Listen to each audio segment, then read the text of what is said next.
Hello बच्चों, welcome to MS class. आज की इस वीडियो में हम लोग पढ़ने वाले हैं 10th क्लास मैथमेटिक्स का एक्सरसाइज 7.1 होगा। आज हम लोग क्वेश्चन नंबर 3 से सॉल्व करने वाले हैं। इससे पहले के जितने भी क्वेश्चन था सभी को हम लोग सॉल्व कर रखे हैं, और यदि आप नहीं देखे तो जाकर के प्लेलिस्ट में आप देख सकते हैं। क्वेश्चन नंबर 3 में 3 पॉइंट दे रखे हैं और कहता है आप सिद्ध करके बताइए संरेख है या नहीं है। तो आइए हम लोग सबसे पहले देखते हैं इसके थोड़ा सा बेसिक कंसेप्ट को। देखिए, संरेख हम लोग कैसे सिद्ध कर सकते हैं। मान के चलिए यहाँ पर 3 बिंदु आपको रहेंगे, ए रहेंगे, बी है और सी है। तो संरेख का मतलब है कि तीनों बिंदु एक ही रेखा पे रहना चाहिए। तो मान के चलिए यहाँ पर ए हो गया और ये हो गया हमारा बी, ये हो गया हमारा सी। मतलब इन दो बिंदु की सहायता से ये बीच की दूरी निकालेंगे और इन दोनों बिंदुओं की सहायता से बीच की दूरी निकालेंगे। ये बिंदु और ये बिंदु, दोनों बिंदुओं की सहायता से पूरे हम लोग निकाल लेंगे, यहाँ से लेकर यहाँ तक की रेखा।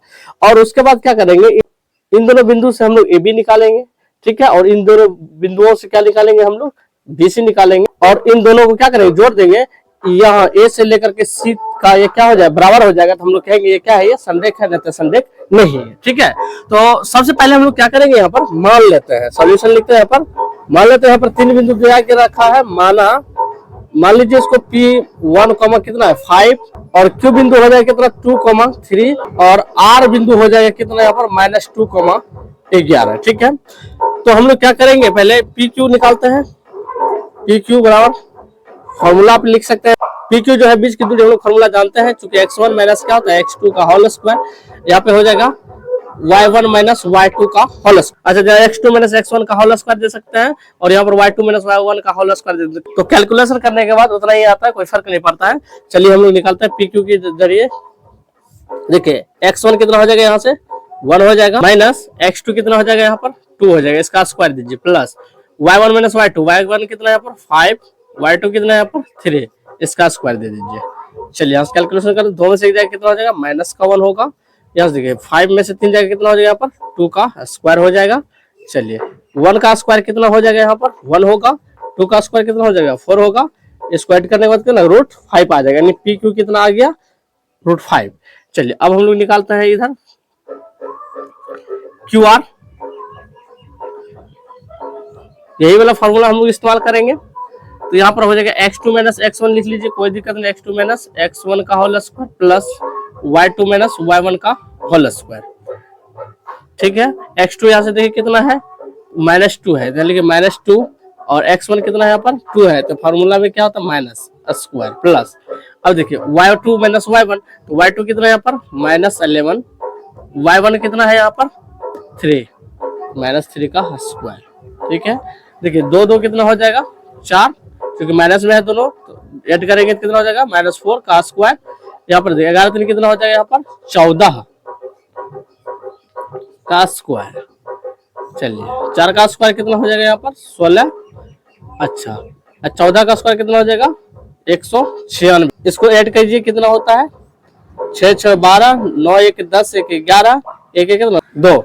अब 212 को हम लोग थोड़ा सा और तोड़ लेते हैं। चलिए गुणनखंड में आइए, यहाँ पर 212 को तोड़ते हैं इस तरीका से। तो इस चीज को यहाँ पे लिखिए, 2 इंटू 2 इंटू कितना हो जाएगा 53।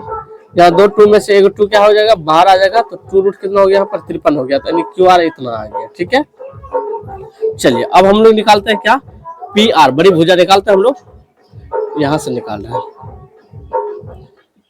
वही बीच की दूरी, तो PR है। तो P और R ये वाला दोनों बिंदु से हम लोग करेंगे काम। तो देखिए x2 माइनस x1, तो x2 कितना है यहाँ पर माइनस का 2 है, x1 कितना है यहाँ पर -1 का स्क्वायर।